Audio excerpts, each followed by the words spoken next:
හොඳයි අපි සංයුත්ත නිකාය දෙවෙනි පොතේ අදට නියමිත පාඩමට යන්න සූදානම. අපි සංයුත්ත නිකායේ අවසාන වශයෙන් කරලා තියෙන්නේ සුසීම සූත්‍රය. මහා වග්ගයට අයිති අවසාන සූත්‍රය සුසීම සූත්‍රය. සුසීම සූත්‍රය පිළිබඳව දැන් සති 3ක් විතර වෙන්නට ඇති කලින් අපි නැවත සිහිපත් කිරීමක් කළා. ඒ සුසීම සූත්‍රය අපේ ධර්ම සංග්‍රහයේ එන විශේෂ සූත්‍රයක්. මම එක මාළියක පොත් කීපයකටත් අතුලත් කරලා තියෙනවා. ඒ විශේෂත්වය තමයි නැවත වරක් කෙටියෙන් මතක් කරනවා. අෂ්ට අභිඥා සිව්පිලිසිඹියාපත් නැතුව මේ ශාසනයේ අරහත්ත්වය ලබන්න පුළුවන් කියවිච්ච සූත්‍රයක්. සුසීම කියන පරිබ්‍රාජකයා මේ ධර්මයේ සොරකම් කරන්නට ආපු වෙලාවක බුදුහාඳුරෝ ජීවසින් දැකලා සුසීම කවදා හරි ධර්මය අවබෝධ කරගන්න බව දැකලා සුසීමව ආනන්ද හාමුදුරන්ට කියලා පැවිදි කරවලා වෙච්ච සිද්ධි විස්තරයක් තමයි සුසීම සූත්‍රයේ කියවෙන්නේ. සායක මෙහෙම කියනකොට ඔබට මතක් වෙන්නට පුළුවන්. අද අපි යන්නේ අලුත් වග්ගයකට අභිසමය සංයුත්තේ සංයුත්ත නිකාය දෙකේ 200 වෙනි පිටුවටයි ඒක අයිති වෙන්නේ. ඒකේ වග්ගේ නම් කරලා තියෙන්නේ සමන බ්‍රාහ්මණ වග්ගය කියලායි. සමන බ්‍රාහ්මණ වග්ගය කියලායි. අපි දහම් කරුණක් ගැන කතා කරන වෙලාවේදී ඊට අනුගතව අනුබද්ධිත යම් කරුණු තිබෙනවා නම් ඒ සියල්ල මතක් කරන්නට අටුවාව ඇසුරෙන් හැමතිස්සෙම උත්සාහ කරනවා.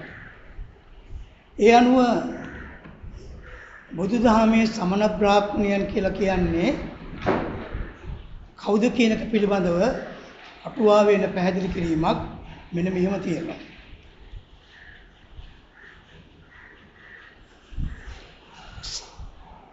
අපි දන්න පාලි භාෂාවේ සයනු තියෙන්නේ එකයි. ඒ අපි දකින පයන්න වගේ තියෙන එකකින් බෙදෙන ඒ දන්තජ සයන්න තමයි පාලි භාෂාවේ භාවිතා කරන්නේ. ඒ අනුව සමන කියන වචනේ පාලි භාෂාවෙන් ලියවෙන්නේ ඒ පයන්නට දෙපැත්තට ඉරි කැල් දෙක දාලා මැද්දෙන් කඩලා කියන සයන්න වගේ දන්තජ සයන්න. ඒකට මයන්න මූර්ධජ නයන්න දාපුවාම ඒක පාලි සමන. ඒ වගේම අපි භාවිතා කරනවා සමන කියන වචනෙට සංස්කෘත වචනේ. සංස්කෘත වචනේදී අපි පාවිච්චි කරන සයන්න ඒක අපි ගයන්න වගේ ලියන සයන්නක් තියෙනවනේ. අන්න ඒ සයන්න තමයි ශ්‍රමණ කියන තැනට පාවිච්චි කරන්නේ. සංස්කෘතයෙන් ඒ මූර්ධජ සයන්නක් විදිහට අපි සලකන්නේ ලියන වෙලාවට ඒ ශ්‍රයන්නයි මයන්නයි මූර්ධජ නයන්න සංස්කෘත. අපි සිංහලට භාවිතා කරන්නේ ওই සමන ශ්‍රමණ කියන වලට මහාන කියලායි. මයන්න හයන මූර්ධජ නයන්න. ඔන්න ඔය ප්‍රභේදයක් විතර අරගෙන අපේ ධර්මයේ මහාන උතුමෝ 12 නමක් ඉන්නවා. මහාන උත්තමයන්, පැවිදි උත්තමයන්, ශ්‍රමණ උත්තමයන් 12 නමක් ඉන්නවා. ඒ 12 තමයි ඵලලාභීන් 4ක් ඉන්නවා. මග්ගලාභීන් 4ක් ඉන්නවා. මග්ගට්ට කියලා කියනවා. ඒ මාර්ගයට සමීප වෙච්ච විදර්ශනාවට යොමු වෙච්ච තවත් 4 දෙනෙක් ඉන්නවා. ඒ 4ව 3 12ක් වෙනවා. එතකොට මග්ග 4 දෙනයි ඵල 4 දෙනයි මග්ගෙට ප්‍රවිච්ච වස්ත 4 දෙනෙකුත් ඉන්නවා. අපිට මතකයි අර ධම්මදාට්ටික කතාවේදී සරියුත් හාමුදුරුවෝ ධම්මදාට්ටික කියලා කියන්නේ අවුරුදු 55ක් අලුගෝසු වැඩේ කරපු රජවාසලේ ගොඩාක් මිනිස්සු මරපු කෙනෙක් රාජ නියමයේ අනුව. එහෙම කෙනා විශ්‍රාම ගිහිල්ලා අවුරුදු 55න් එයා බොහොම සතුටින් ගෙදර ගිහිල්ලා ඉති අවස්ථාවක තමයි සරියුත් හාමුදුරුවෝ ඔහුට පින් නැති බව දැකලා නිවස ඉදිරිපිට වැඩලෙන වෙලාවකදී ඒ සිද්ධි මතක් කරගන්න සම්බදාට කතාවස්තු තියෙන දම්පද අටුවාවේ. ඒකෙදී සරියුත් හාමුදුරුවන් කරේ පැහැදිච්ච මේ සම්බදාටික චුල්ලසෝතාපන්න උනායි කියලා අපි අහලා තියෙනවා. ඒ බණපතේ චුල්ලසෝතාපන්න කියන අවස්ථාව හම් වෙන තැන. ඒ සෝවාන් මගට වැටුණා කියන අදහස තමයි ඒකේ තියෙන්නේ. තව අපි අහලා තියෙනවා ධම්මානුසාරී කියලා වචනයක්. ධම්මානුසාරී කියලා වචනයක් තියෙනවා. ඒ ඇත්තොත් සෝවාන් මගට පිළිපන් කියන අදහසින් අපිට ගන්න පුළුවන් විභංගප්පකරණයේ එන පැහැදිලි කිරීම අනුව. එතෙන්දී අවශ්‍ය වෙන්නේ සෝතාපන්න මගට පිළිපන් කියන අදහසින් අදහස් කරන්නේ අපි මේ වෙනකොට සෝතාපට්ටි අංග අහලා තියෙනවා. මේ ධර්මයේ ගොඩක් ඇසුරු කරන්න මතක් කරන්නේ සත්පුරුෂ ඇසුර, සත්ධර්ම ශ්‍රවණය, යෝනිසෝ මනසිකාරය සහ ධර්මානුධර්ම ප්‍රතිපදාව. ඔකට වැතුල් වෙච්ච ඇත්තෝ වැටෙන්නේ සෝවාන් මගට පිළිපන් අය කියලායි. සත්පුරුෂ ඇසුර කියලා කියන්නේ පන්සාලිස් වසක් පුරා බුදුහාමුදුරුවෝ දේශනා කරපු ධර්මයට ලංවීමයි. ඒක ඇසුරු කිරීමයි. ඒක අහ ගැනීම, කියවීම, සිතට ගැනීම, ධාරණය කිරීම. ඒ තුළ ඊළඟට යෝනිසෝ මනසිකාරය කියලා කියන්නේ ප්‍රඥාවෙන් විමසීම. අනතුරුව ඒ අනුව තමන්ගේ ජීවිතය සම්මා ආජීව, සම්මා සති, සම්මා කම්මන්ත, සම්මා වාචා ආදී වශයෙන් සකස් කර ගැනීම තුළ ඇති වෙන ස්වභාවය. සවුන්න විදි 4 දෙනෙක් ඉන්නවා. මග විදසුන් වඩලා ඒකායනව රක්ෂක වඩ කරන තව 4 දෙනෙක් ඉන්නවා. පලස්ත්‍යව 4 දෙනෙක් ඉන්නවා.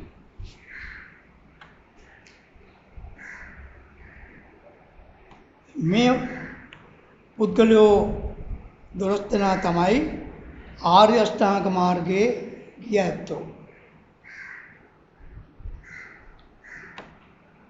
තව මේ වග්ගයේ නම තියෙන සමන බ්‍රාහ්මණ කියලා. සමන බ්‍රාහ්මණ. බ්‍රාහ්මණයා කියන්නේ කවුද කියන එක පිළිබඳව අපේ ධර්මය අනුව කියවෙනවා.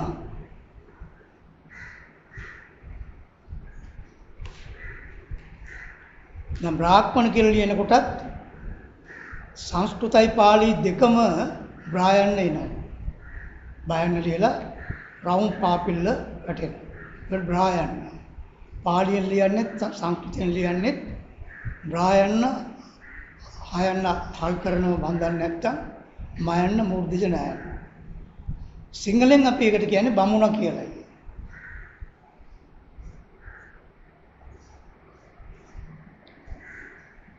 ඔබත් මාත් ධම්මපදයේ වග්ග 26 මිත්‍ර අහගත්ත ඇත්තෝ, කියවපු ඇත්තෝ, පැහැදිලි කරගත්ත ඇත්තෝ ධම්මපදයේ අවසාන වග්ගයේ නම් කරලා තියෙන බ්‍රාහ්මණ වග්ගය කියලා. ඒ බ්‍රාහ්මණ වග්ගයේ ගාථා 40 ගණක් තියෙනවා.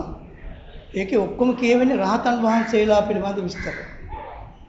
ඒ නිසා අපේ ධර්මයේ බ්‍රාහ්මණ කියලා කියන්නෙම අරහත් ඵලලාභීන්ටයි. එතන මේ ධර්මයේ මේ වග්ගය තුල කියවෙන්නේ සමන බ්‍රාහ්මණ කියනකොට කියවෙන්නේ අපේ ධර්මයේ තුල හම්බ වෙන විස්තර ටික තමයි මේ කතා කරන්නේ. මේකේ විශේෂත්වයක් තිබෙනවා. මේ ධර්මයේ බිහි වුණේ ඉන්දියානු සමාජය තුලයි. බුදුහාඳුරු ජීවමාන වෙලා ඉන්න කාලය තුලත් කුල වේදයේ තදින් තිබුණා. ඒ වෙනකොටත් විශේෂ කුල 4ක් තිබුණා. උසස්ම කුලය තමයි බ්‍රාහ්මණ කුලය. ඊළඟට ක්ෂත්‍රීය කුලය, බ්‍රාහ්මණ කුලය කිව්වේ උසස්ම කුලය පැවිද්දන් වශයෙන් සැලකන අනුශාසක උපදේශක වශයෙන් සැලකන කණ්ඩායම. ක්ෂත්‍රීය කුලය කිව්වේ රජ මැති ඇමති කියන උසස් තනතුරු දරන්න සුදුසු ඇත්තෝ ඊළඟට වෛශ්‍ය කියලා කිව්වේ වෙළඳාම් ගොවිතැන් ආදී කාර්මික කටයුතු කාය වේසන කටයුතු කරන මුදල් උපයන පිරිසට ශුද්‍ර කියලා කිව්වේ ඒගොල්ලොන්ගේ අන්තේවාසික සේවාවන් කරන පිරිසකට. යන විදිහ සම්මතය අනුව බ්‍රාහ්මණ කියලා තුමුනේ කුලයකටයි. නමුත් අපේ බ්‍රාහ්මණ කියලා කියන්නේ අරහත් ඵලලාභීන්ට. බුදුහාමුදුර විශාල විප්ලවයක් විශාල සටනක් කරන්න වුණා එදා ඒ තිබිච්ච කුලවාදයේ යටතේ. බුදුහාමුදුරෝ ඒ 40 ගානක් කියන දම්පති තුන ගාථාවල ඒකේ තමයි එක තැනක් කියවෙන්නේ නජච්ඡාවසලෝති. ඔව් කෙනෙක් උපතින් නෙවෙයි බ්‍රාහ්මණයෙක් වෙන්නේ. ඔව් බ්‍රාහ්මණයෙක් බවට පත් වෙන්නේ තමගේ ක්‍රියාකාරකම් වලින් කරන වැඩවලින් තමයි කියලා බුදුහාමුදුරේ විදි විශාල සටනක් කරලා මේ බ්‍රාහ්මණත්වය අරහත්ත්වයට සංවර්ධනය කරනවා. ඒකත් ඔබ මතක තියාගන්නට ඕන. ඊළඟට මේ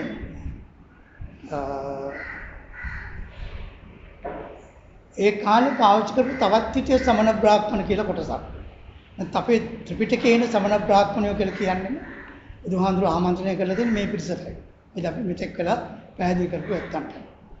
ඒ කාලේ තවත් සම්මත පිරිස් කීප දෙනෙක් හිටියා. බ්‍රාහ්මණ ගණයේ සලකන. ඒගොල්ලෝ ගත්තේ තාපසයෝ විදිහට.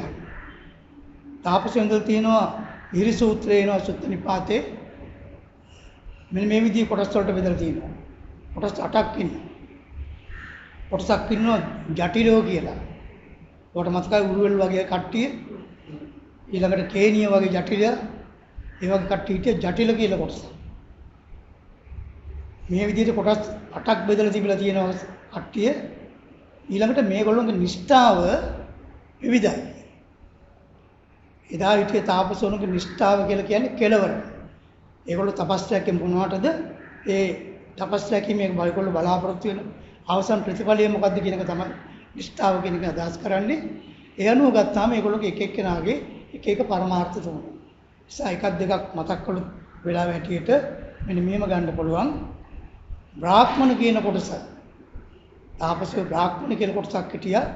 ওই ජටිලෝ කියන කොටස ඒගොල්ලෝගේ නිෂ්ඨාව තුනේ බ්‍රහ්ම ලෝකේ. බ්‍රහ්ම ලෝකෙන් ඒගොල්ලෝ මේ සසර ගමන ඉවර කරනවා.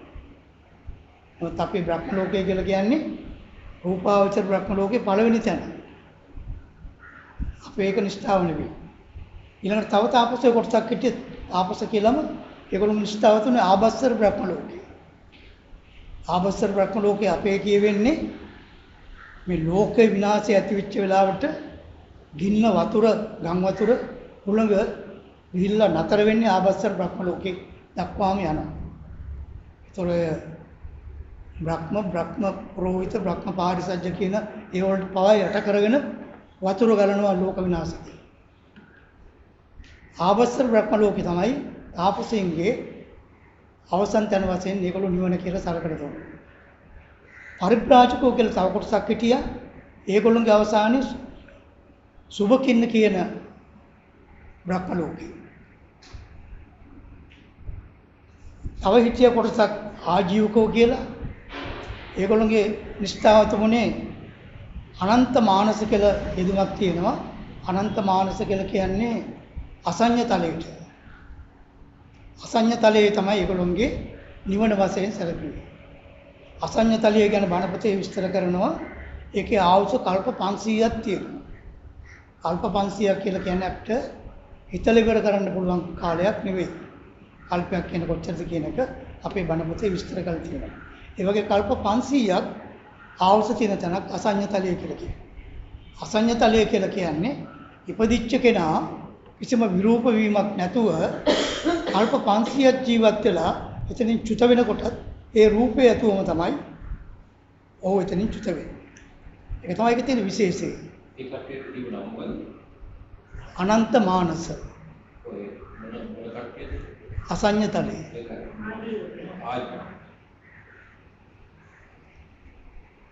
ඒ නිසා එහෙම හිතන්න හේතුවකුත් කියන අපේ බණපොත. මේ தත්ත්වයට යන්න හිත දියුණු කරන්න ඕනේ. රූපාවචර බ්‍රහ්ම ලෝකයට ඒකයි වෙන්නේ. ඒ தත්ත්වයට යන්න තමන්ගේ හිත දියුණු කරන්න ඕනේ. හිත දියුණු කරලා තමන්ගේ ඒ හිතත් එක්කම චුත වුණොත් ඕක ගිහිල්ලා ඉපදෙන්නේ එතනයි. එතන ඉපදුනාට පස්සේ අපේ ධර්මයේ හැටියට ආපහු ඒගොල්ලෝ මේ එදා මං ගියේ සතිය කරපු විස්තරය අනුව මේ ත්‍රි භූමිය ආපහු ඉපදෙනවා. එතන ඉච්ඡස වෙලා ඒගොල්ලෝ හිතුවට ඒක නිවන කියලා. නමුත් එතන මරණයෙන් ආපහු ප්‍රතිසන්දියක් තියෙනවා. ඒ අනුව ගත්තාම ඒගොල්ලෝ ආපහු මෙහාට ආවට පස්සේ ආයිත් හිත දියුණු කරලා ඒක දැක්කොත් එහෙම හිතන්නේ ඒත් ඒක තමයි නිවන. හේතුව බලලා අතීතයේ බලලා ඉවර කරන්න බෑ. ඒ තරම් කාලයක් හිත දුවනවා ඈතට. ඒ නිසා ඒගොල්ලෝ හිතනවා මේ තව කොච්චර බැලුවත් මෙතන තමයි මේ ලෝකේ අවසානය කියලා. ඒ විදිහේ මේකක් තියෙනවා. ඒ අරුණාම ඊළඟට අපේ නිෂ්ඨාව මොකද්ද? නිවන. අපේ නිෂ්ඨාව නිවන. පරම සුන්දර අසංකත නිවන. නිවන කොහෙද තියෙන්නේ? අපි එදා කතා කරපු සංසාර සාගරේ ඊතර ඒක තියෙන්නේ. සංසාර සාගරේ මෙතර මොනවද තියෙන්නේ? කාම භවයේ තියෙනවා, රූප භවයේ තියෙනවා, අරූප භවයේ කියන මේ 31 ලෝකෙම මේක තියෙනවා. මේ ලෝක 31කින් ඊතර වීම තමයි නිවන කියලා කියන්නේ. එතෙන්ට යන ක්‍රමයේ පිළිබඳව අපි බොහෝ විස්තර මේ වෙනකොට දැනගෙන තියෙනවා. අන්තිමට අපි කරන සුසීම සූත්‍රයේ ඒ හැම එකටම වඩා වෙනස් කාරණාවක් මෙතෙන්දි කියනවා. ඒ කාරණාව තමයි අරව නැතුව විදර්ශනා වඩල ප්‍රඥාවෙන් ධම්මට්ඨිති ඥානෙ පහළ කරගෙන නිවන් දකින්න පුළුවන් කියන සූත්‍ර දේශනාව තමයි සුසීම සූත්‍රය කියන්නේ. ඊළඟට මේ සමන බ්‍රාහ්මණ පිළිබඳ මේ විස්තරය කියලා මේක තියෙනවා ජරා මරණ කියන සූත්‍රයේ ඉඳලා සූත්‍ර 11ක් තියෙනවා සංඛාර කියන සූත්‍රයට වෙනකම්. අවිජ්ජාව නැතුව සූත්‍ර 11ක් තියෙනවා සමන බ්‍රාහ්මණ වර්ගයට. ඒ නිසා ඒ සූත්‍ර 11ට යන්නට කලින් අර සුසීම සූත්‍රය කිව්වා වගේ අපි මෙතෙක් කතා කරලා තියෙන මෙතෙක් අහලා තියෙන සියලු ධර්මතා අපිට අතරමඟදී සහසම්බන්ධ වෙන කතා විස්තරයක් මම පොතකට ඇතුළත් කරලා තියෙනවා. ඒ කතා විස්තරය ඔබට කියලා මේ සූත්‍ර වලට මම යන්න කැමතියි. ඒකට සමන බ්‍රාහ්මණ වර්ගය කියන්නේ මොකක්ද? පටිච්චසමුප්පාදයේ සම්පූර්ණ තියෙන්නේ. සමන බ්‍රාහ්මණ වර්ගය කියලා ඒකට මෙතෙක් කියපු එක අදහස් කළේ අපේ ධර්මයේ හම් වෙන පැවිදි උතුමන් අතර සතර මඟ සතර ඵල සෝවාන් මාර්ගේ ඉන්න අය. මම එදා කතා කළා පුද්ගලයෝ 4 දෙනෙක් ගැන අන්ධ පෘථග්ජන, කල්යාණ පෘථග්ජන, සේක අසේක කියලා. එයින් පෘථග්ජන කියන කොටස අන්ධ සහ කල්යාණ කියන දෙයකට බෙදලා අන්ධ කියන අය අපි දැම්මා මෙසර සැරිසරන්න දඟලන අය. මේ තුන් ලෝකේ කරගෙන හදන අය. කල්යාණ පෘථග්ජන කියන අපි දැම්මා දැන් මේ විදිහට ගන්නකොට සෝතාපට්ටි මාර්ගයට යන්න උත්සාහ කරන අය. දැන් අපිට දෙනා මම ඒ වෙලාවේදී ඒ ගොඩට දාලායි කතා කළේ. අපිටත් ඒ ගැන හිතන්න පුළුවන්කම තියෙනවා. ඒ කට්ටියයි මේ අරහත් ඵලයට මග්ගේ ඉන්න ඇටයි මේ චතුස්සත්‍ය අවබෝධ කරගන්න පටිච්චසමුප්පාද ඉගෙන ගන්න ක්‍රමය තමයි මේ වගේ තියෙන්නේ. ඒ නිසා මම අර සුසීම සූත්‍රය වගේ තවත් ක්‍රියාමාර්ගයක් මේ මෙතෙක් ආශ්‍රය කරපු ධර්ම ඇතුලෙන් ඔබට කියන්න මම සටහනක් තියාගෙන ආවා. ඒක විස්තර මෙහෙමයි තියෙන්නේ. දැන් පොයේ දෙයකට කලින් මම මේ දේශනාව කළා අන්තරක දේශනාවකදී ඒ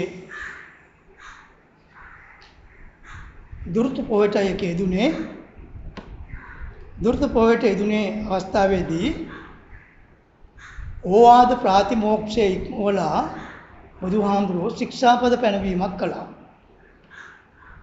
ඕවාද ප්‍රාතිමෝක්ෂයේ ඉක්මවලා බුදුහාමුදුරුවෝ ශික්ෂාපද පැනවීමක් කළා. ඒ විස්තරයේදී කියවෙනවා බුදුහාමුදුරුවෝ භික්ෂුන් වහන්සේලාට සහ භික්ෂුණීන් වහන්සේලාට ඒ වගේම කල්යාණ ප්‍රසක්ජනීන්ට යම් ශික්ෂාපද වගේක් පැනවුවා නම් ඒ පැනවුවේ බුද්ධත්වයෙන් අවුරුදු 20කට පස්සේ කියලා. අහලා තියෙනව නේද? ඒකට කියන්නේ මුල් බුදු සමය කියලා. මුල් බුදු සමය කියලා කියන්නේ මුල් අවුරුදු 20ට. එතන ඉඳලා බුදුහාමුදුරුවෝ තවත් අවුරුදු 25ක් ජීවත් වුණා. ඒ අවුරුදු 20 භික්ෂුන් වහන්සේලා මේ ශාසනය තුල විශාල පිරිසක් මාර්ගඵලලාභීන් බවට පත් වුණා. මුල් අවුරුදු 20. ඒ මාර්ගඵල බවට පත් වුණේ වෙන කිසිවක් නිසා නොවේයි. අර සබ්බපාපස්ස අකරණම් කියන ගාථාව මුල් කරගත්ත ගාථා තුනක් යටතේ ඒ මුල් අවුරුදු 20 මේ ශාසනයේ චරණය කරපු සැරිසරපු භික්ෂුන් වහන්සේලා විසින් තමන් සීලේ රකිමින් අන් අයට දීපු ආදර්ශය අනුගාමික භික්ෂුන් වහන්සේලා ආදර්ශයට අරගෙන රැක්ක නිසා ඒ අය විශාල ප්‍රතිලාභයක් ලැබුවා මේ ශාසනය තුළ. එතකොට මුල් අවුරුදු 20 තුළ මේ බුද්ධ ශාසනයේ විශාල මාර්ගඵලලාභීන් පිරිසක් හිටිය බව අපි දන්නවා. අපි ඒකෙදි මතක් කළා නවම් පොයේදී. නවම් පොයේ මැදින් පොයේදී බුදුහාඳුරු බුදු වෙලා මාස 10යි මාස 10ක් වෙනකොට 20000ක් රහතන් වහන්සේලා සමග රජගහ නුවරේ ඉඳලා කිඹුල්වත්පුරට යන ගමනක් ආරම්භ කළා කියලා. ඉතින් මුල් මාස 10ට 20000ක් හිටියා. අවුරුදු 20ක් යනකොට විශාල රහත් ඵලලාභී නැත්නම් මාර්ගඵලලාභී ශාසනික පිරිසක් මේ ශාසනය හිටියා. ඒ කොහොමද හිටියේ? Tamanට වඩා ඉහළින් ඉන්න ගුරුවරයාගේ ආදර්ශයේ ශිෂ්‍යයා අරගෙන ඒ ගුරුවරයාගේ අනුමත කළ තමයි ගුරුවරයාගේ හිතෙන්ට ශිෂ්‍යයා ගියේ. සරුත් හාමුදුරුවෝ එක්වරකදී අවුරුදු 12ක් 13ක් විතර ගියාට පස්සේ බුදුහාමුදුරුවන්ට කියනවා ස්වාමීනි දැන් ශික්ෂාපද පනවන්න කාලේ හොඳයි. ඒ වෙලාවේදී බුදුහාමුදුරුවෝ සරුත් හාමුදුරුවන්ට සාරිපුත්ත ඒ ගැන කලබල වෙන්න එපා. මම නිසි වෙලාවට ඒක කරන්නම්. ඒ වගේ සියලු බුදුවරු මේව කරපු ක්‍රම විදියක් තියෙනවා. ඒ නිසා සියලු බුදුවරු ඒ ක්‍රමය තමයි අනුගමනය කළේ. අවුරුදු 20ක් ගියාට පස්සේ මේ ශික්ෂාපද පනවන්නට මේ විනය පිටකයේ කියනවා කරුණු 4ක් මුළුණා කියලා. මේ ශාසනයේ කරුණු 4ක් මුළුණාලු ශික්ෂාපද පනවන්න. එකක් තමයි ශාසනයේ අවුරුදු 20ක් පරණ වීම. ශාසනයේ අවුරුදු 20ක් පරණ වීම. පරණ වෙනකොට ටිකක් හැම දෙයකම වෙනසක් වෙනව නේද? ඊයත් මම අද ගියා මේ බෞද්ධ නාමයේ දානකට ඉලන්දරපත් වීමකට අවුරුදු 10කට විතර පස්සේ ගියේ හිතන්නවත් බෑ. පිටිය තම හොයාගන්නත් බෑ. මම දවස් 7කට වරක් ගියේ පැති තිබුණා හොයන්න බෑ. වෙනස් වෙලා. ඒ නිසා කාලයත් එක්ක බොහෝ දේ වෙනස් වෙනවා. මේ ශාසනයත් ඒ කාලෙදී එහෙම වෙලා තියෙනවා. අවුරුදු 20ක් ඒ කියන්නේ ශාසනයේ පිටවල කාලය ගෙවීම කාරණයක්. දෙවෙනි කාරණය තමයි මේකේ ලාභ සත්කාර වැඩි වුණා. මිනිස්සු බොහොම දුරට මේකට පැහැදුනා. මේ ශාසනයට පැහැදුනා. ලාභ සත්කාර වැඩි. තුන්වෙනි කාරණයට මේක කියනවා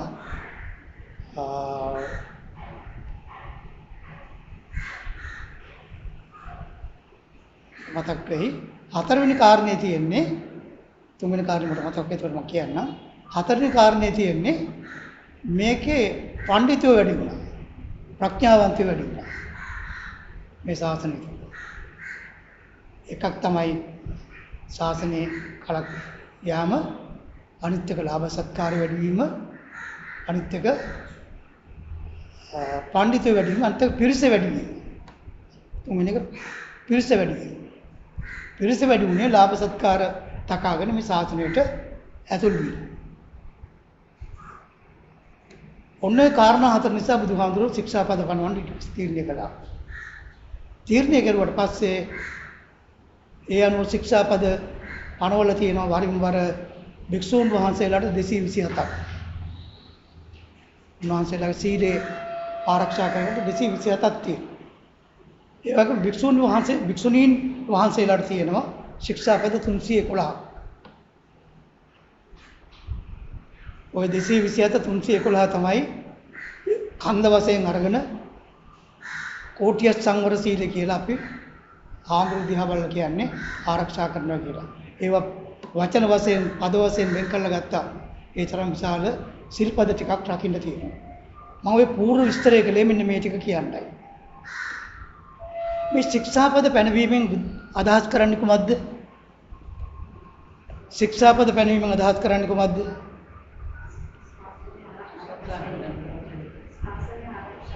ඔව් විනයවත් පිරිසක් බිහි කරගන්න. දැන් අටසිල් සමාදන් වෙනකොට අපි බලාපොරොත්තු වෙන්නේ මොකද්ද? එදාට උපාසකම්ම කෙනෙක් උපාසක කෙනෙක් විදියට ඉන්න කියලා. එතකොට මොකද එහෙම ඉන්නේ? අර ශික්ෂාපද ආරක්ෂා කරන්න ඕන නිසා. වෙනසට වඩා වැඩි විනයක් තියෙනවා. ඒ වගේ පැවිදි වෙච්ච කෙනෙක්. ඒ වගේම අපිට තියෙන පංචශීලය. මේ කියන කාරණා තුල අපිට කියන්න පුළුවන් කියලා මම කලින් කියලා තියෙනවා. මෙන්න මේ ශික්ෂාපද පැනෙව්වේ විනය ආරක්ෂා කර ගැනීම සඳහා. මේ කරුණු ලියා ගන්න. එක ශික්ෂාපද කුමක් සඳහාද? විනය සඳහා.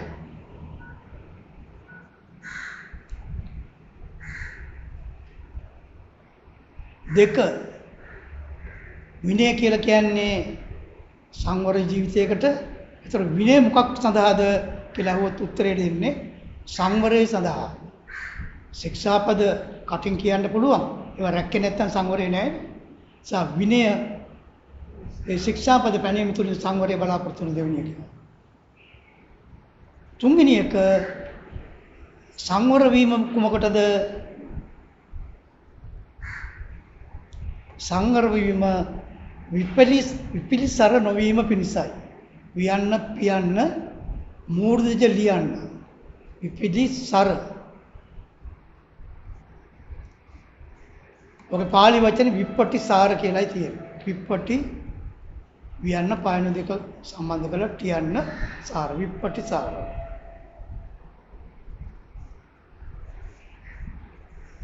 විපිලිසර කියන්නේ සිංහල පැහැදිලි වචනේ මොකක්ද? අපි කියන නිකන් දැන් විපිලිසර වගේ ඉන්නයි කියලා කියන්නේ විපිලිසර. හා? අනුමූලක හොයාගන්න බැරි. ඒකේ පැහැදිලි වචනේ පසුතැවිල්ල. වරහන් ඇතුළේ ඔන්න කියන්නේ.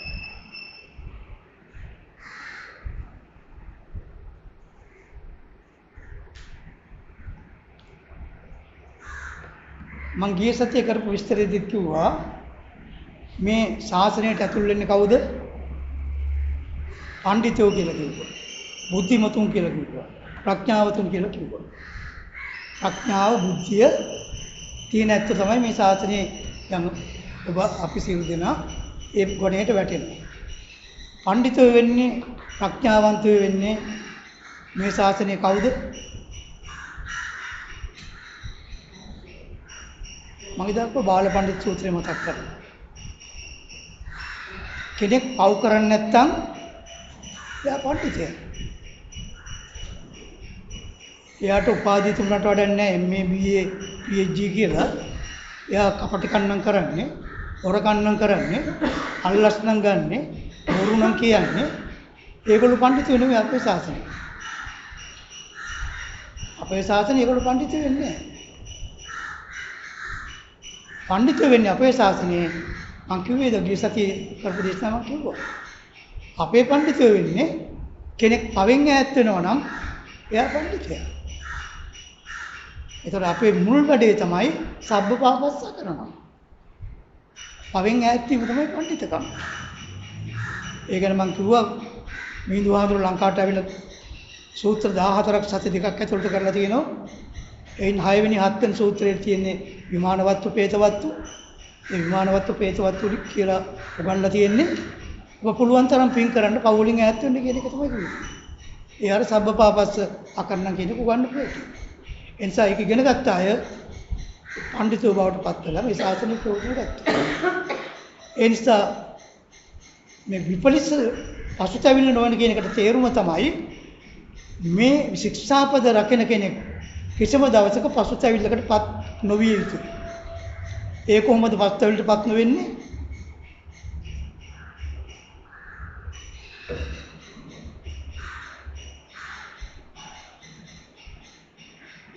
කෙනෙක් පසුතැවිල්ලකටපත් වෙන්නේ කොයි විදිහේ අවස්ථාවකද?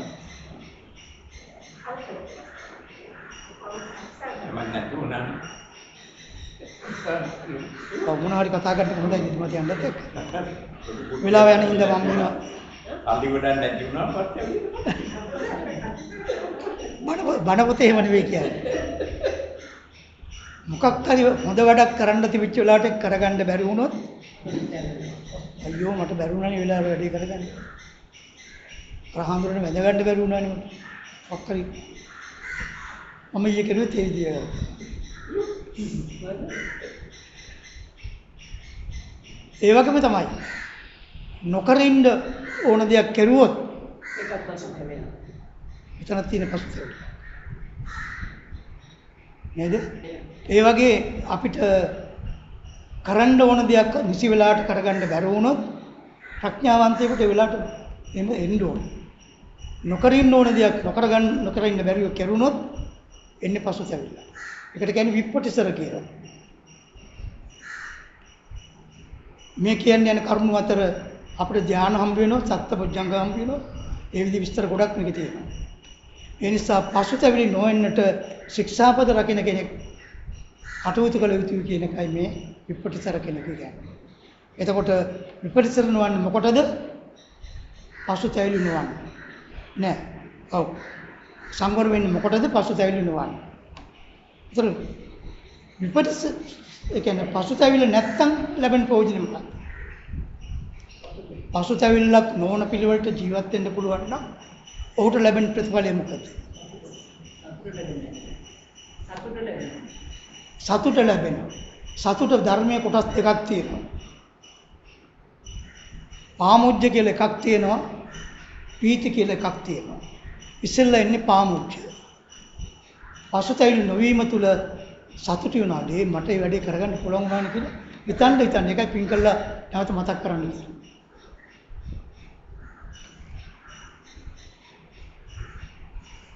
එතකොට පසුතැවිල්ලක් නැත්තම් ඇති වෙන එකට කියන්නේ පාමුජ්ජ කියලා පාඩිය. සිංහලෙන් කියන්නේ තරුණ ප්‍රීතිය කියලා. කියන්නේ ලාබාල ප්‍රීතිය, තරුණ ප්‍රීතිය. ඒක මතක් ශරීර සතුටක් ඇති වෙනවා. ඊළඟට පස්වෙනි එක තරුණ ප්‍රීතිය මොකටද? පාමුජ්ජ මොකටද?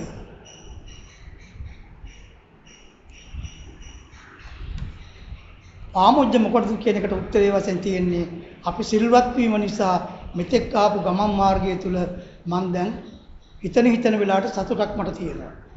මේ හිතන වෙලාවට එන සතුට ස්ථිර සතුටක් බවට පත් කර ගන්නට මහත් ප්‍රීතියක් ඇති කර ගන්නට නම් අපි හැමතිස්සෙම පසුතැවිලි නොවන වැඩ කරගෙන යන්න ඕනේ. එතකොට මේකට උත්තරේට ලියන්නේ පාමුජ්ජය කුමක් සඳහාද? ප්‍රීතිය සඳහායි. ප්‍රීතිය කියලා කියන්නේ සිංහල සංස්කෘත දෙකටම අදාළයි. පාලියේ ප්‍රීතිය කියන එකට කියන්නේ පීති කියලා. පී යන්න තියන්න. ඒව අරන් ඇතුළේ ලියා ගන්න. ඔය අපිට බණපොත කියනකොට හම්බ වෙනවා. දැන් අපිට ධානය වඩනකොට ඔය හම්බ වෙනවද? තියනව නේද? විතක්ක ਵਿਚාර ප්‍රීතිය එනවා නේද? ඔය විතක්ක ਵਿਚාර කියන්නේ මොනවද? මේ මුලින් තිබිච්ච විපරිසර නොවන ස්වභාවය තියෙන්නේ. ගත්ත ඉලක්කය මොකක්ද කියන්නේ? ඊළඟට 6 වෙනි එක. ප්‍රීතිය කුමක් සඳහාද?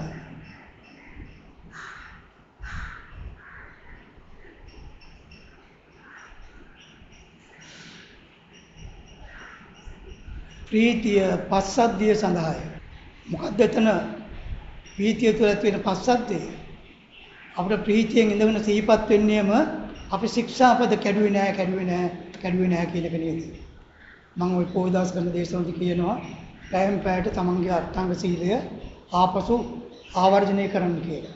ඒක අපේ ජීවිත කාලය තුලත් අපි අද දවස ගත කරලා නිින්දට යනකොට අද දවස තුල කෙරිච්ච කටයුතු පිළිබඳව තමන්ට පාමුජ්ජයක් ඇති කරගන්න පුළුවන්. ඒ පාමුජ්ජය කියලා කියන්නේ වෙන කිසි දෙයකට නෙවෙයි තමන් යථා පරිදි අද දවස ගත කිරීමෙන් ලැබෙන සැනසීමට. සප්තබුද්ධංග ධර්මවල සති ධම්මවිජය සති කියන්නේ ගත්ත අරමුණ ධම්මවිජය කියන්නේ ඒ පිළිබඳ විමසීම. ඊළඟට වීරිය. ඒක ටිකටම උඩටම ගෙනාව නේද කියන සතුට. ඊළඟට එනවා පස්සද්ධිය, ප්‍රීති පස්සද්ධිය ඊළඟට එනවා. පස්සද්ධිය කියලා කියන්නේ තමන්ගේ අතීත ඉක්ුත් වෙච්ච කාලය අතීත කියනවා ඊළඟ මොහොත. අද දවස, ඊයේ, පෙරේදා මේ සතිය ඒ විදිහට තමන්ගේ ජීවිතය තුල තමන්ට ඇති වෙන සැනසීම තමයි පස්සද්ධිය කියන්නේ. සපස්සද්ධිය සැනසීම කියන තේරුම දාගන්න. මේ සිල්වත් වීම නිසා කෙනෙක් ශික්ෂාපද ආරක්ෂා කිරීම නිසා ලැබෙන ප්‍රතිලාභය අපි කතා කරගෙන යනවා.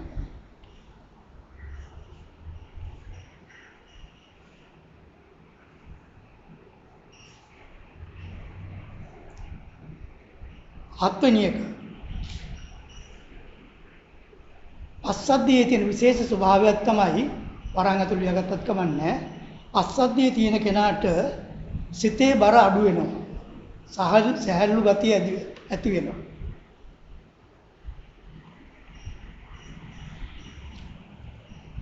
සිතේ බරයි අඩු වෙනවා.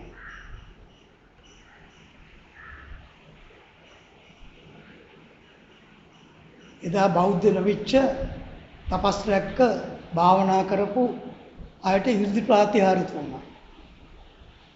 ඒ මක්නිසා මේ පස්සද්ධිය සිතේ බර අඩු වෙනකොට කය සැහැල්ලු වෙනවා.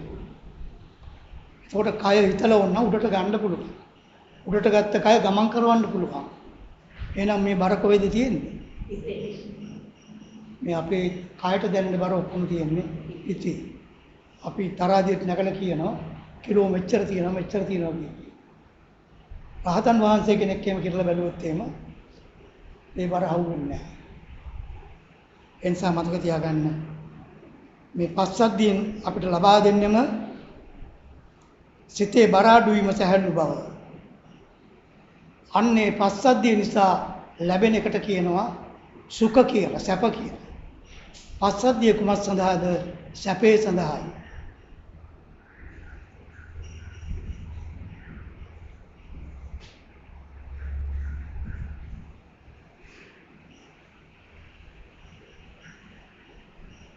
මේ සිල්වත් වෙන කෙනෙකුට ලැබෙන ආනිසංස මේ කියාගෙන. දැන් හිතේ බර අඩු වෙනකොට එතනට කියන්නේ ප්‍රීති කියලා. ප්‍රීතිය කියලා කියන්නේ හිතේ බර අඩු වෙන විදිහට Taman ජීවත් වෙනවා. ඒ ප්‍රීතිය ඇති වෙනකොට ඊළඟට අපි කියන්නේ පාලි වචන කියන්නේ සුඛ කිය. සුඛ දැනෙන්නේ කයට. ප්‍රීති දැනෙන්නේ හිතට.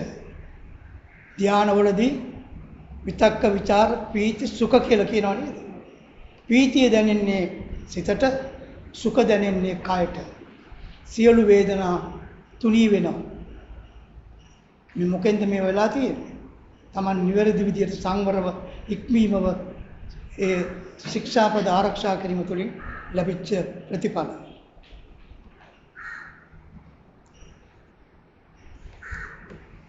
ඒතර පස්සද්ධියෙන් අපිට ලැබෙන්නේ සුඛයක්. සිතේ බර අඩු වෙනකොට සපක් ඇති වෙනවා.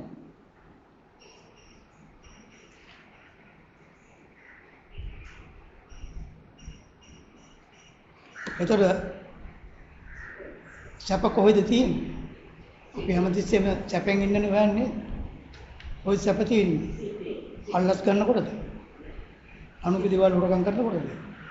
මේ පෙරේද වැලිවේරිය පැත්තේ එස්.අයි. මහත්තයෙක් අල්ලස් කියනකොට 5000 කොල්ද හැපුවම කටේ දාගත්තා. කටේ දාගත්තට පස්සේ ඉඳන් ඒ අල්ලස් දෙනකොට දෙන්නේ අල්ලස් දෙපාර්තමේන්තුවේ සීල් එක ගහලා තමයි ඒ සල්ලි ඔප්පු කරන්න උසාවියේදී මේ අල්ලස් ගත්තයි කියලා කියන්නේ. නැත්තම් ඒක මගේ ළඟ තිබුණයි කියලා කියන්න පුළුවන් නේ නැත්තම්. දැන් හැපුවට පස්සේ කොහොමද කියන්නේ? ඊයව රෝල් ගත කරලා පිටිපස්සෙන් ඒ කොළ ටික අරගෙන මේව කරා. දැන් ඒකත් කරගන්න බැරි වෙනවා කියලා කියනවා. ඒකට දැන් වෙනම න්‍යායක් හොයනවා මේ උසාවිදාන. ඒ විදිහට ගැටක් තියෙනවා. ඊළඟට 8 වෙනි මේ සුඛය මොනවාටද? මේ සුඛය මොනවාටද? ධානවලදී බලන්න, සප්ත පොඥංග වලදී බලන්න සෝකෝලින් පස්සේ මොනවද තියෙන්නේ කියලා?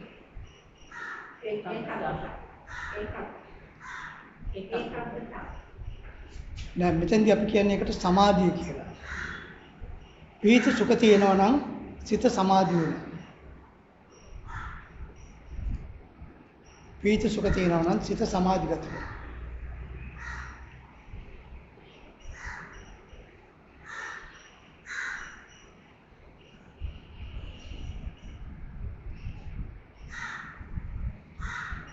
ඒතර පස්සද්ධිය අපිට උපකාර වුණේ සුඛ අපිට උපකාර වුණේ සමාධිගත වෙන්නයි.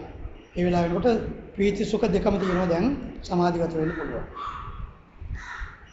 ඊළඟට 9 වෙනි කාරණය. සමාධිය කුමක් සඳහාද? අපි සමාධි සිතක් සිල්වත් ඉඳගෙන ඇති කරගන්න මොකක් සඳහාද?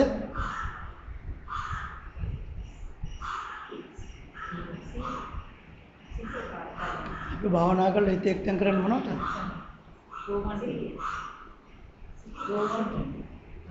සෝවන් වෙන්නේ ඊට පස්සේ. නෑ ඊට පස්සේ අපි දන්න දේ ඉදිරිපත් කරන්න ඕනේ. විදර්ශනා වඩන්න ඕනේ. විදර්ශනා වඩන්න තමයි සමාධිය ඇති වෙන්නේ. ඉතින් ලියා ගන්න ඕනේ.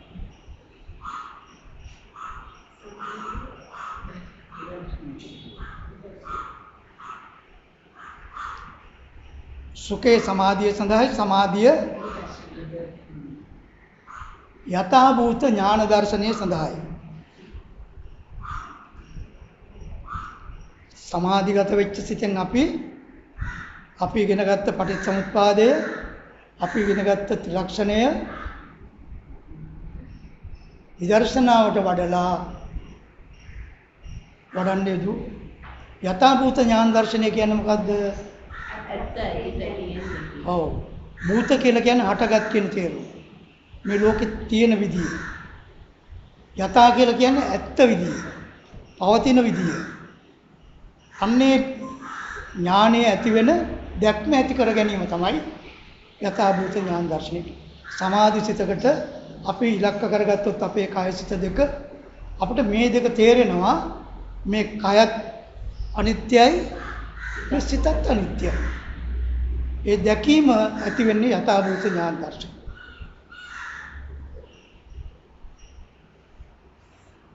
ඉතේ අවධාරණය කරගන්න, තැන්පත් කරගන්න, මතක තියාගන්න පුළුවන් වුණොත් හොඳයි.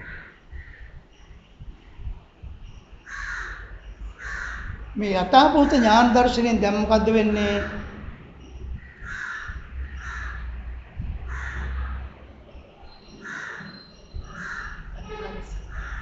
ඔබ දැනුවත් වෙන්න ඊළඟට වෙන්නේ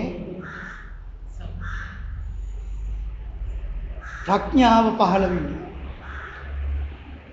අරම දකින්න අපිට ප්‍රඥාව පහළ වෙනවා.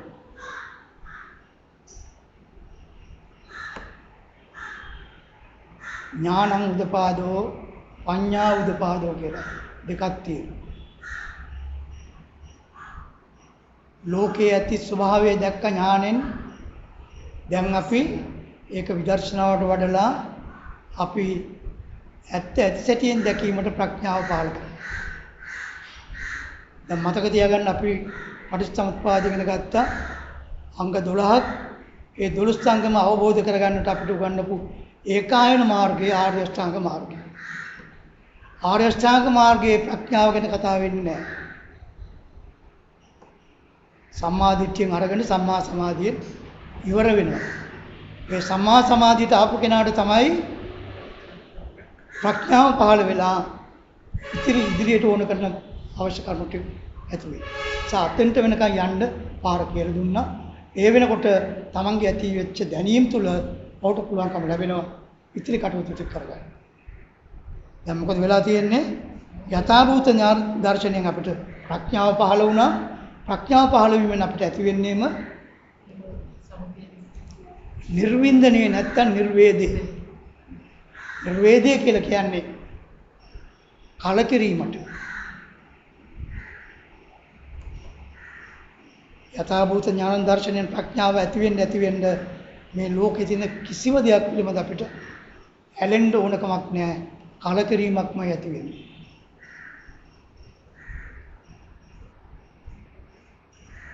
ඒකට පාලියෙන් කියන්නේ නිබ්බින්දති කියලා. නිබ්බින්දති කියලා කියන්නේ ඒකටයි. අපි කවදා හරි දවසක මේ සංකාර වස්තු පිළිබඳ කලකිරෙන්නට ඕන. ඒ කලකිරීම අපිට උගන්වනවා ක්‍රම දෙකකට. පළමු කොට වස්තු කාම කරේ කලකිරෙන්නට ඕන. දෙවනුව ක්ලේශ කාම කරේ කලකිරෙන්න. වස්තු කාම කියලා කියන්නේ බාහිර ලෝකයේ තියෙන දේවල්. බාහිර ලෝකයේ තියෙන සියලු බොහෝ දේවල් අත්හරින්න පුළුවන්. තමන්ගේ අම්මා තාත්තා දරුවෝ අත්හරින්න බෑ. ඒවත් අත්හරින්න ඕනේ. ඊළඟට ක්ලේශකාම කියලා කියන්නේ අන්තිමට ඊපෙරේද මම දැක්කා මාතර පැත්තේ කොහෙද නෑ රාජාංගනේ පැත්තේ. අම්මයි තාත්තයි දూరు තුන් දෙනයි කාර් එකේ යනවා. කාර් එක සැලකට වැටෙනවා. ජඹුරයි යල්ල. අම්මයි තාත්තයි දూరు දෙන්නයි. ලොකු දూరు දෙන්න. පීනල් ගොඩ එනවා. අවුරුදු 8 ගෑනු ළමයා ගිල්ල මැරෙනවා. අරගොල්ලෝ පීන්නකොට දරුවා මතක් වුණාද? ඒ නිසා අන්තිමට අපි කෙරෙහි ඇලිලා ඉන්නවා. ඒ විදිහට ගත්තාම දැන් ශික්ෂාපද වලින් අපි පටන් ගත්තේ ඒ ශික්ෂාපද පැනවිලින් දැන් ලෝකයේ තියෙන සියලු වස්තු කෙරෙහි කලකිරෙන අපි ඊළඟට මොකද කරන්නේ? කලකිරිච්ච අපි විරාගයට ලං වෙන්න ඕනේ. විරාගය කියලා කියන්නේ නොඇල්මට. අපි මෙච්චර කල් හිටියේ රාගයත් එක්ක ඇලිලා හිටියේ. නිර්වේදයේ කුමක් සඳහාද? විරාගය සඳහායි. අපි බුදුහාඳුරු අඳුන්වන විත රාගී කියලානේ. විත දෝෂී විත මෝහී කියලා. ඒක කිසි දෙයකට ඇලීමක් නෑ. ඒ නිසා එහෙම වෙන්න නම් අපි මේ සංසාරයේ අපිට මුණ ගැහෙන හැම දෙයක් පිළිබඳවම අපි කලකිරෙන්නට ඕන. ඒ 11 වෙනි කාරණය. 12 වෙනි කාරණය. විරාගයේ කුමක් සඳහාද? නිරෝධය. ඒකට කියන්නේ විමුක්තිය කියලා. නිබ්බාණය කියලා සඳහන් පස්සේ විමුක්තිය කියලා කියන්නේ මිදීම. මේ සසරින් මිදීම සඳහායි කලකිරීම අවශ්‍යයි. ඒ මිදුණු ස්වභාවය තමයි නිබ්බාණ කියලා පාවිච්චි කරලා තියෙන්නේ. නිවන කියලා පාවිච්චි. එතකොට දැන් කොයි හරියද ඉන්න මාර්ගඵලවල දැන් කොයි හරියද ඉන්නේ? අවසානයේ. අපි අරහත් ඵලයේ දැන් ඉන්නේ. අපි දැන් නිවන් දැකලා ඉන්නේ. රාගයෙන් මිදුණා කියලා කියන්නේ සංහාවෙන් සමුදයෙන් මිදුණා කියන එකයි. ඒතකොට දැන් කොහෙද ඉන්නේ? මොනවද මේකට ඉවහල් වුනේ? ශික්ෂාපද ටික. ශික්ෂාපද ආරක්ෂා කිරීම. පංචශීලනුත් පුළුවන්. ඒකයි මම හැමතිස්සෙම තර්ක කරන්නේ. ඊළඟට අවසාන එක දැන් විමුක්තිය කියලා කියන්නේ නිවන නම් විදීම කියලා කියන්නේ නිවන නම් ඊට පස්සේ ජීවත් වෙනවනම් විමුක්ති ඥාන දර්ශනය. ඒකට අවශ්‍ය වෙන විමුක්ති ඥාන දර්ශනය. රහතන් වහන්සේලා බුදුහාඳුර අවුරුදු 35 දී මේ විමුක්තියටපත් වුණේ. විතරාගී බවට පත් වුණේ 35 දී. ඊට වඩා අවුරුදු 45 ජීවත් වුණා. මේ ලෝකේ ජීවත් සිටියේ. මේ ලෝකේ කියලා කියන්නේ මේ ලෝකෙ හිටියේ නෑ. නිර්වාණ කියන අපි උතුම් ඵලයත් එක්ක ජීවත් වෙනවා. ඒ ජීවත් වෙන්න ඕන කරන්නේ විමුක්ති ඥාන දර්ශනය. ඒ මුදවගත්ත සිතෙන්ම තමන්ගේ දැක්ම දිගටම තියෙන්න ඕන. බුදුදහම දර්ශනයක් කියලා කියන තැන තරක් කරන්න පුළුවන් එක තැනක් එතන. ඒ දැක්ම නැත්නම් සලායතන ස්පර්ශ කරනකොට ඊට පස්සේ දිත්තේ දිත්ත මත්තන් කියන්න නම් දැක්ක පමණයි කියන්න නම් විමුක්ති ඥාන දර්ශනේ තියෙන්න ඕන. ඒ නිසා පින්වත්නි නිවන් දකින්නට සීලය වැදගත් වෙන ආකාරයේ මේ ඔබට කිව්වේ. මේ වචන මම පාවිච්චි කරපු වචන ටික මේ සූත්‍රවල බොහෝ විට හමු වෙන නිසායි කලින් මතක් කළේ. දැන් සුළු විවේකයක් තියෙනවා.